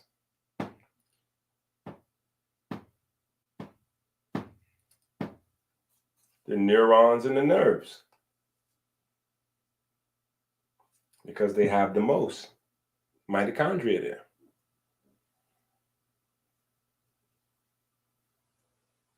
I've been telling y'all for the longest, this is a spiritual war that we're in. You just don't know what the weapons look like. You don't know what the battlefield look like. You don't know what the weapons look like. When you find out the spirit is the breath and Christ is in your heart, like for real, like not in a hypothetical, mythological religion. No, the spirit is the breath and Christ is here in your chest. Boom, boom, boom, boom. Like when you find that out, If P, then Q. If P, then Q. Right? The perfect black, you melanin. That wasn't the only thing they got from Kemet, right? Yeah. Christ. Right? So this is why heart disease, brain disease, right? And it just so happens that the only reason people aren't dying is because the way the spine is built is kind of like a team, right? So it's next up. Yeah, it's next up. You can mess up a couple of discs and keep going because you got more disc, right? Yeah, you got more disc. You can mess up a vertebrae, you got more vertebrae, right? Now you might lose some function depending on which nerves, right, is attached to those vertebrae, right? So you might, your leg, oh, I can't play ball like I used to. I'm getting older. Not exactly. It just might be your back, right? Might just be your back, right? Because we traced everything, right? We went through the cervical vertebrae, we went through the thoracic, the lumbar, the sacral, we went through all of the different nerves, right? A lot of folks is in diapers because spine. Like, oh, you got a weak bladder. No, you don't have a weak bladder. Your bladder's fine. You've been using your bladder all day, every day, your whole life. Your bladder is not weak. What's weak is the connection from the brain to the spine or from the spine to the bladder. That's what's weak. Yeah. It's the brain spine or spine bladder. It's not the bladder itself. Think about it. Your bladder been working out every day, all day. Yeah. Your bladder is one of the most used sets of muscle tissues you got in your body. You using your bladder before you even know how to use it. Yeah. So the thing that goes is your conscious control over the bladder, right? Because your conscious control is facilitated, maybe motor section, cerebellum, right? Somewhere in there. Motor section, cerebellum, right? Up in there. Tree of life, right? Yeah. See, that's a real thing. Right? The tree of life, that's a real thing. Right? I think we talk about that in the Pump and Iron book. That might be in the Pump and Iron book. I think that's in the Pump and Iron book. We talk about the tree of life. Right? That's a real thing. Right? That's crazy. All these is real things. Right? Real things. Christ, right? The breath, spirit, the tree of life in the brain, right? The arbor vitae, that's the name of it. The arbor vitae, right? So don't say tree of life. It says arbor vitae, right? Latin, right? So we just got to get stuff like this down and then get deeper into the nuance, the blueprint, the Inky cycle happens everywhere. It's not just the skin, right? Only difference is what type of pigment is there, right? In the skin and the heart and places like that, it's going to be melanin. In other places, it's going to be different opsins,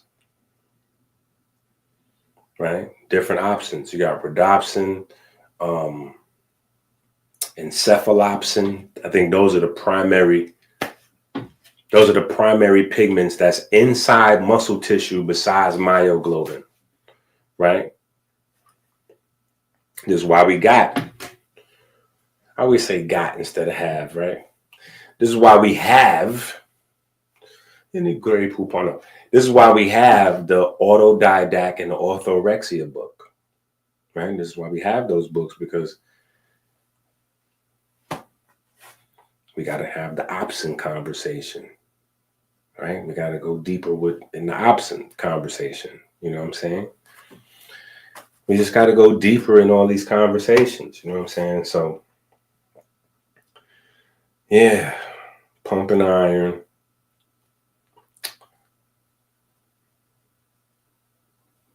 The KeMedicine book. And I didn't even come up with the term KeMedicine. Hotep Jesus came up with that. You know what I'm saying? He came up with KeMedicine. But that was just like music to my ears when he said it, KeMedicine. I was like, I don't even think he knew how much of a bar that was. Like, bro, you don't even know. That's that right there. That's what I needed, right? Is now it's all complete, right? We got Djed school where we teach Kemetic Naturopathy. You see what I'm saying? Like, it's all complete now. You see what I'm saying? We prescribe KeMedicine, you know what I'm saying? At Djed school where we teach Kemetic Naturopathy. It's a bar. Yeah.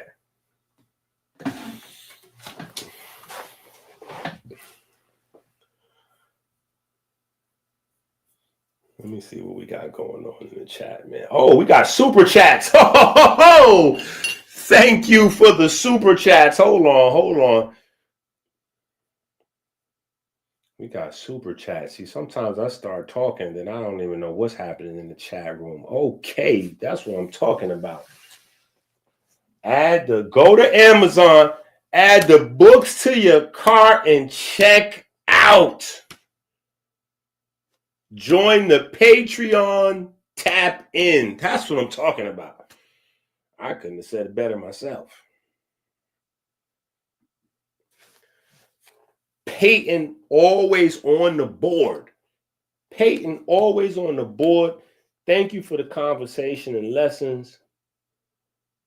Been in the If P Then Q lately, and my autism book just came in. Listen, I'm telling the If P Then Q book is crazy, right? People be like, it's certain books. Listen, it's certain books that's just like you know how you got like the novice and then you got like the adept. Like, it's certain adept books. I feel like that's like an adept book. That's an adept book, and then this is like one of them adept books right here. The Food Basics book. Food Basics. I feel like this is one of those super adept. This is like one of them other kind of, and we was just getting into our bag. We was just getting into our bag with this too.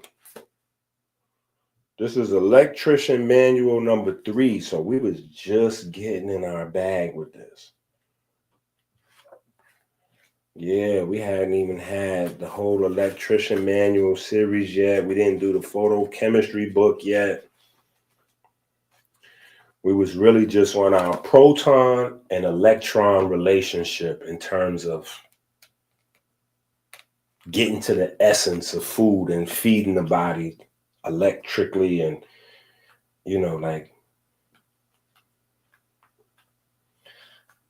yeah.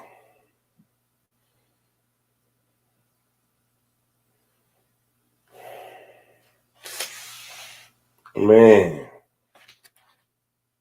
But that's going to be a conversation. See, that's a whole nother level to the microbiome. And we already having that conversation. When folks figure out that the microbiome is producing electricity, it's getting ready to go crazy. But yeah. Oh, man, we had Hotep Jesus in here the whole time. Shout out to Hotep Jesus once again, especially for coming up with KeMedicine. That was the super layup. That was like the full court pass. That was like the full court pass.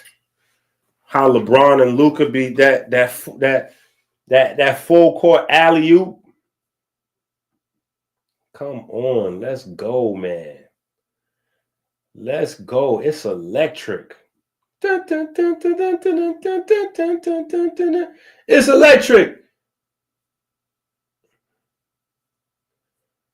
Yeah, I definitely appreciate y'all with these super chats.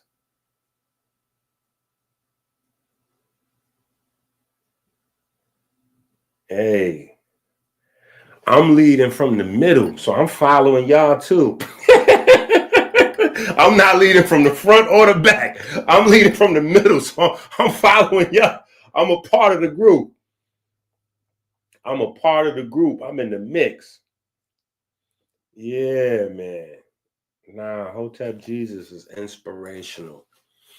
So when he came up with the term, immediately I went, I'm like, oh, okay. That was like right timely. It was timely, right? Because this is where I went with it immediately. And then we stayed up brainstorming. You know, my think tank is the children. So we was just flowing. We was like, okay, so we got Kemetic education, right? This is what we narrowed it down to, right? Kemetic education,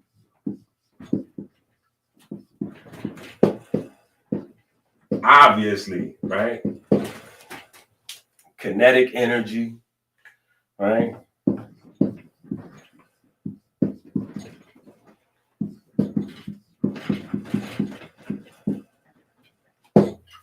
And then we do have a god of healing in Kemet, right? We have a god of healing, right? Kepra is the god of healing, right? That's the regeneration, right? The sun pop up every day, right? After his 12 hours of going to war with, Set and darkness and all that, right? That's regeneration, right? So regenerative efficiency, Kepra efficiency, so we started to come up with all these different plays. Kemetic education medicine, kinetic energy medicine, Kepra efficiency medicine, you know what I'm saying? So we was in our bag just going crazy. So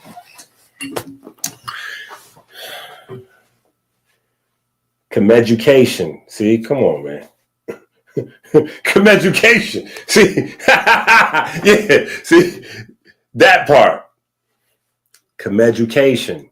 Ooh, that's a bar right there.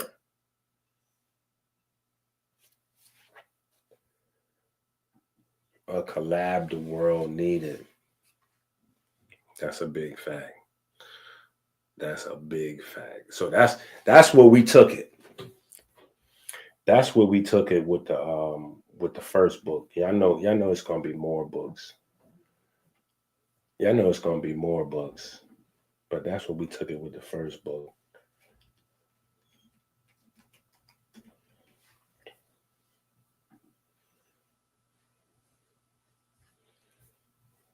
Let me show y'all the cover. Hold on, let me show y'all the cover.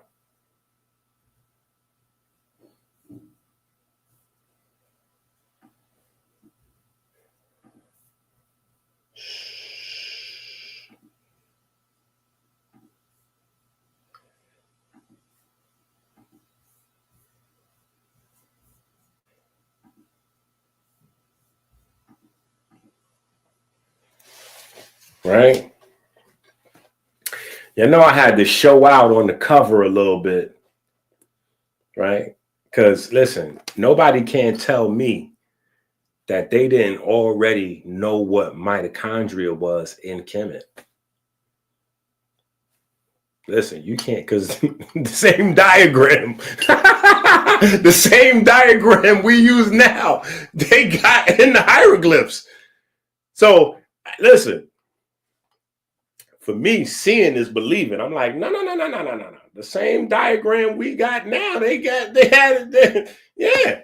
So listen, people get to argue it if they want. Seeing is believing. Seeing is believing. So, you know, I had to show out a little bit on the cover. But it gets a little bit more spooky because, listen, let me show you this. Let me actually show you this inside the book. Hold on. Do I have the book on this computer?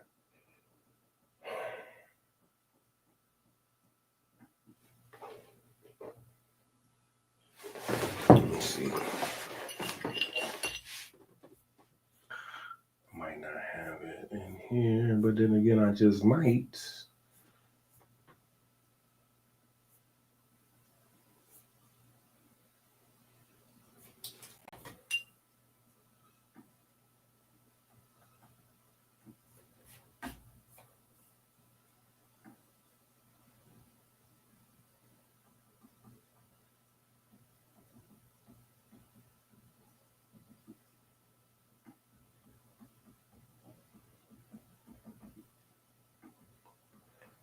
Hold on. Dang.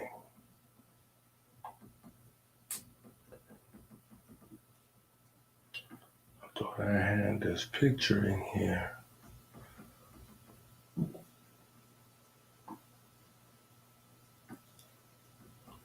No. And where is that picture?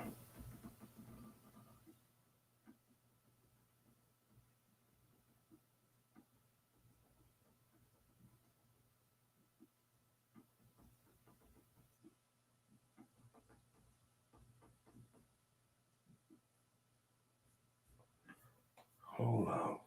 Let me see if I can find this picture for y'all. This is a dope picture right here. Myron! Ooh, Myron! what? What are you doing? What you doing? What you talking about? What am I doing? You reading them nasty books again, right, Myron? Everybody read no nasty books, man. You scared the hell out of me. What you talking about, man? Wait, I ain't did that in about 2 weeks.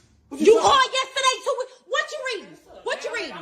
You scared the goddamn book, man. Dr. Inky. I went on Amazon and got 3 Dr. Inky books because I'm reading about melatonin and biochemistry. What is, Myron, that's not even a, first of all, it's not melatonin. Okay, hold up.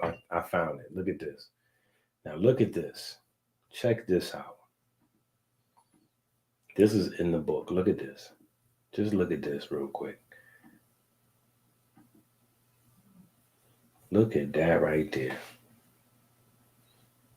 Now, I want y'all to understand what y'all looking at for a second. This right here, these is 2 brand new mitochondria. So inside your body, right, you don't really get to create new mitochondria. What happens is mitochondria divide and combine back together, like the marshmallow man in the Ghostbusters movie. You know, like the little marshmallow men would smush together and make a bigger one.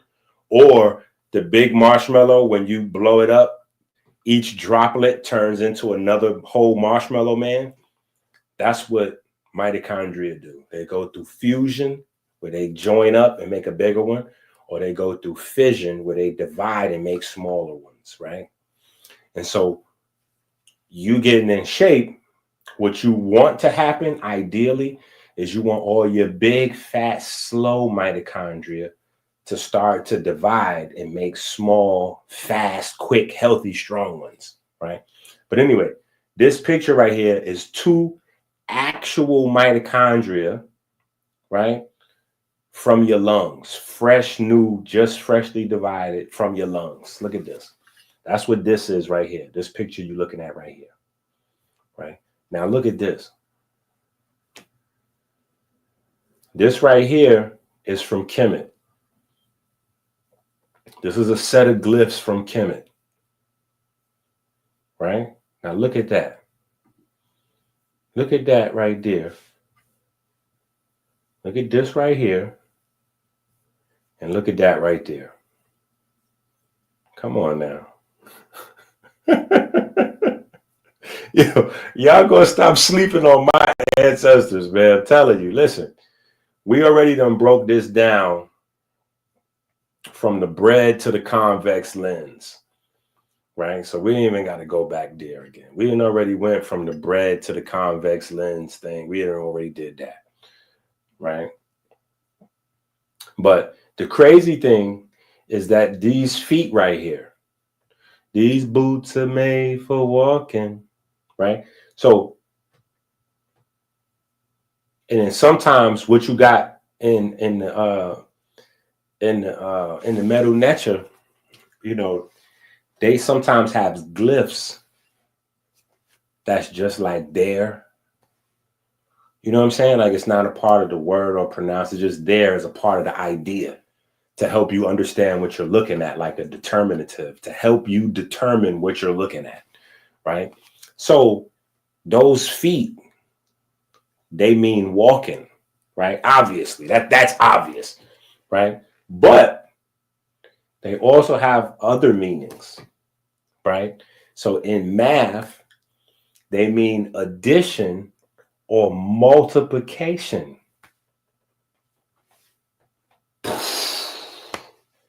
I was like, yo, how you got the convex lens and then you got a multiplication sign with the mitochondria? I was like, yo, I'm done. This shit crazy. Oh.